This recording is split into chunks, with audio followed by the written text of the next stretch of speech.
பரபரப்பான உலகம், இது எல்லாமே இவங்களை பார்க்க தயங்குது, மறுக்குது.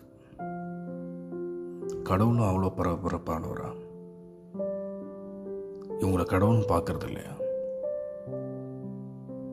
கடவுள் பார்க்கறது இல்லையா? இல்லை நாம் கடவுள் இவங்க மத்தியில் தேடுறது இல்லையா? மத்தேயு 25ஆம் அதிகாரம் 35வது வசனம் எல்லாருக்கும் தெரிஞ்சது.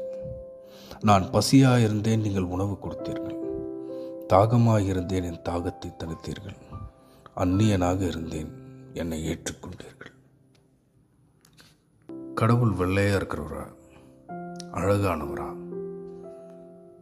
எந்த ஒரு தோல் சுருக்கம் கூட இல்லாதவராக தான் நம்மளால் கற்பனை பண்ண முடியும். ஆனால் கடவுள் பசியானவரா? துணி இல்லாதவரா? தண்ணி இல்லாதவரா? யாருமே திரும்பி பார்க்காதவரா கூட இருக்கிறார்.